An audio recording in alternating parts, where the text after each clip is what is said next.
Hello, ladies and gentlemen. This is Emeka Ogwonye.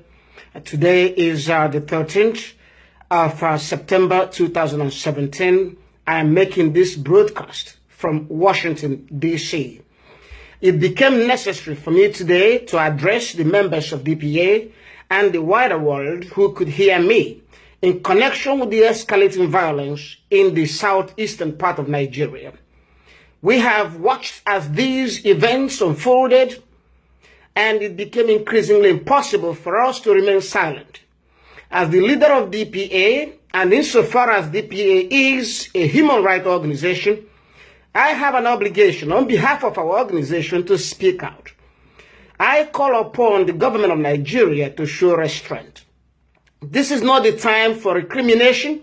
This is not the time to accuse anybody, but the news making the round and reaching the world indicates that we must all speak out and urge the government, which is the stronger party in this whole episode, to pull back in some way, to show restraint. The pictures we have seen, the video clips we have seen of utter humiliation and degradation of human beings occurring in Abia State as we speak is unacceptable. Whatever led to this, the fact is that the government is the stronger party. The fact is that what we are seeing happening or being done by the soldiers or civilians is unacceptable. It has gone beyond what we call the standards that could be tolerated under any circumstance. The Nigerian military must remain within the rules of engagement, must remain with the rules of dealing with the civilian population.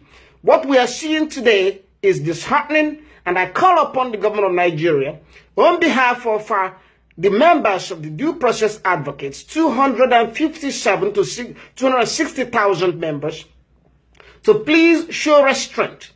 This situation is avoidable. It's not necessary for the government to take the high-handed position it has taken.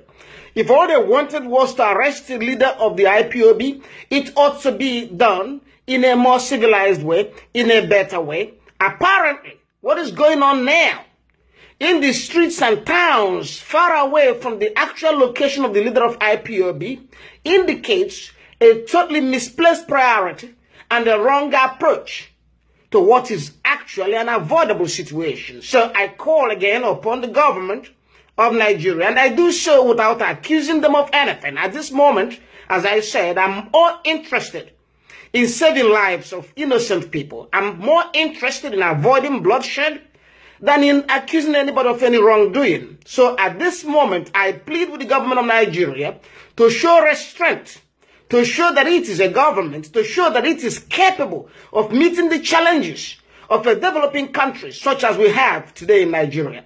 If you look at the situation with IPOB, or the incidents in particular, you find that they are not totally unexpected in a country like Nigeria and with Nigerian peculiar circumstances. What we did not expect is that a modern army will be behaving in the manner we have seen depicted in the various videos that are now circulating the world. I think I call upon the president to show restraint. I call upon the vice president, and particularly because as a lawyer, I feel a unique opportunity or obligation to speak to the vice president, who himself is a lawyer. He is in a good position. Mr. Vice President, you're in a good position as a senior lawyer in Nigeria to ensure the full observation of the fundamental right provisions of the Nigerian Constitution. And within those provisions, Mr. Vice President, you can tell instantly that what is happening is totally unconstitutional. Nigerian government is capable of doing better, and I call upon you, Mr. Vice President, as a senior lawyer and a senior colleague of mine, to show restraint, advise the government, advise the president, and advise the military commanders to pull back and seek an alternative approach to what is going on in Nigeria today. Thank you so much for those that listened, and we must keep in prayers all those that have lost their lives as a result of the crisis confrontation that is going on in Abia State today. I urge all sides, in fact, I also urge IPOB, to the extent that they have an obligation, to the extent that they could reduce the tension, to the extent that the leader of the IPOB could issue a statement to his followers to act in a manner that reduces tension, That will be very much needed, because in the final analysis, we want to see human beings alive. Whatever struggle we wage must be a struggle in which human beings will stay alive to wage those struggles. The loss of life is inexcusable, is unacceptable, and we must do everything collectively to avoid it. Thank you so much. I made my statement on behalf of Due Process Advocates, DPA. God bless you.